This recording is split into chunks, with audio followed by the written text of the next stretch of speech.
जी, आस्था निषाद आप अपनी presentation continue करें।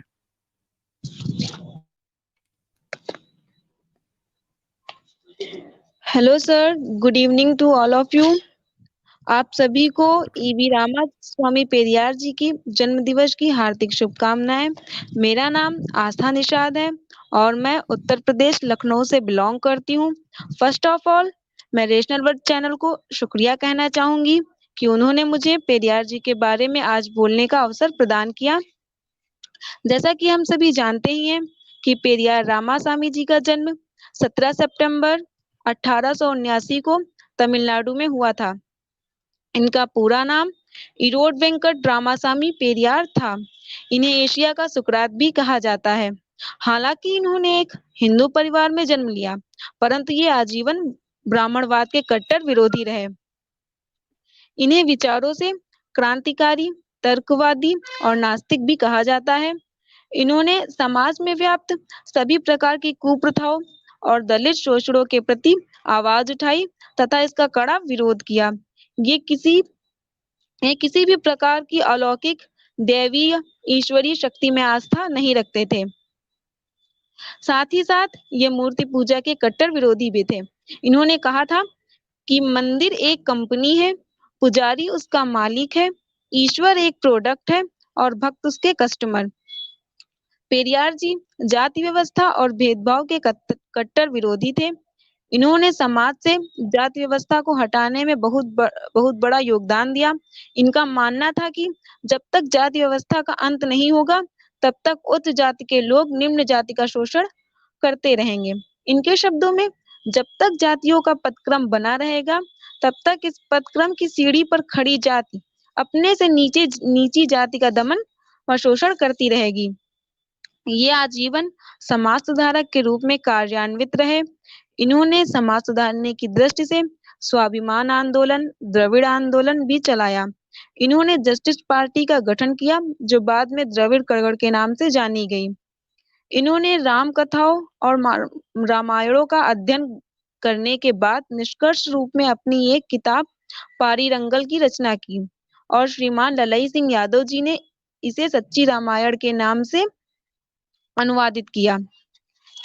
ये आजीवन समाज सुधारक के रूप में कार्यान्वित रहे और हिंदू धर्म से उत्पन्न असमानता और अन्याय का विरोध करते हुए इन्होंने लंबा और सक्रिय सार्थक जीवन जिया। इन्होंने अपने 15 सवाल दिए थे। पहला सवाल है, क्या तुम कायर हो जो हमेशा ही छिपे रहते हो, कभी किसी के सामने प्रकट नहीं होते? दूसरा सवाल है, क्या तुम्हें खुशामद पसंद है, जो लोगों से दिन रात पूजा अर्चना करवाते हो? तीसरा, क्या तुम सदैव भूखे रहते हो, जो लोगों से मिठाई व दूध, घी आदि भी लेते रहते हो? चौथा, क्या तुम मांसाहारी हो, जो लोगों से निर्बल पशुओं की बलि चढ़वाते हो? पांचवा, क्या तुम सोने के व्यापारी हो, जो मंदिरों में लाखों टन सोना दबाए हुए हो? क्या तुम व्यभिचारी हो, जो मंदिरों में देवदासियां रखते हो? क्या तुम कमजोर हो, जो रोजाना होने वाले बलात्कारों को नहीं रोक पाते? क्या तुम मूर्ख हो, जो दुनिया के देशों में गरीबी, भुखमरी होते हुए भी अरबों रुपयों का अन्न, दूध, घी, तेल बिना खाए ही नदी नालों में बहा देते हो? क्या तुम बहरे हो, जो बेवजह मरते हुए आदमी, बलात्कार होती हुई मासूमों की आवाज नहीं सुन पाते? क्या तुम अंधे हो, जो रोज अपराध होते हुए नहीं देख पाते? क्या तुम आतंकवादियों से मिले हुए हो, जो रोज धर्म के नाम पर लाखों लोगों को मरवाते रहते हो? क्या तुम आतंकवादी हो, जो ये चाहते हो कि लोग तुमसे डर कर रहें? क्या तुम गूंगे हो, जो एक भी शब्द नहीं बोल पाते, लेकिन करोड़ों लोग तुमसे लाखों सवाल पूछते हैं?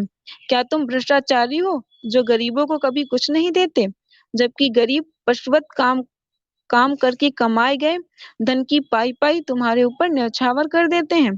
क्या तुम मूर्ख हो, जो हम जैसे नास्तिकों को पैदा किया, जो तुम्हें खड़ी खोटी सुनाते रहते हैं और तुम्हारे अस्तित्व को ही नकारते हैं? अंत में मैं अपनी बातों को यही कहकर विराम देना चाहूंगी कि हम सभी बहुजन भाई बहनों को इनके बताए हुए रास्ते पर चलना चाहिए। धन्यवाद। बहुत खूबसूरत आस्था निषाद जी, बहुत खूबसूरत। बहुत बढ़िया thank you sir. Presentation. Sir मैं एक चीज़ इनसे जी। पूछना चाहूँगी, मैं पूछ सक हाँ, आस्था हाँ, जी, हाँ, ज़रूर, ज़रूर, ये ज़रूर, जो आपने बिल्कुल। पॉइंट्स बोले अच्छा, जो ये आपने पॉइंट्स बोले हैं और ये जो इनके बारे में बोला है, इनके बारे में तो ठीक है, आपने जानकारी बहुत अच्छी दी। तो ये जो उनके 15 विचार थे, इसमें क्या आप फॉलो करती हैं इस पे? आपके घर के लोग फॉलो करते हैं? यस मैम, मेरे पापा पूरे नास्तिक हैं पूरी तरह से, और हमारे यहाँ आपका ये चैनल रोज देखा जाता है। ओके, बहुत जी, बढ़िया, और इसे आगे भी बहुत बढ़िया। फैलाइए। जितना आगे आप फैला सकती हैं, जितनी दूर-दूर तक, कम से कम 1% हमारी आबादी तक ये चैनल पहुँचना चाहिए, जितनी आबादी है मैम, हमारी जो जनसंख्या। जी, ये थैंक यू। पत्रिका है यादव शक्ति नामक, इससे हमारे पापा हुँ, जुड़े हुँ। हुए हैं, और ये पत्रिका हमारे घर में है, और हम लोग और भी लोगों को इससे जुड़ने के बारे में बताते हैं। और हमारे घर में सच्ची रामायण जो ईवी रामा स्वामी जी की है, इन्होंने जो तमिल में लिखी थी और जिनका अनुवाद ललई सिंह जी ने किया था, वो भी हमारे घर में है, उसे भी हम लोग पढ़ते हैं, और जो ज़्यादा जी, से ज़्यादा लोगों तक जानकारी पहुँचाने की कोशिश करते हैं। ओके, बहुत बहुत थैंक यू बढ़िया। So much. ठीक है thank you Nishad ma'am. Astha Nishad ji, okay.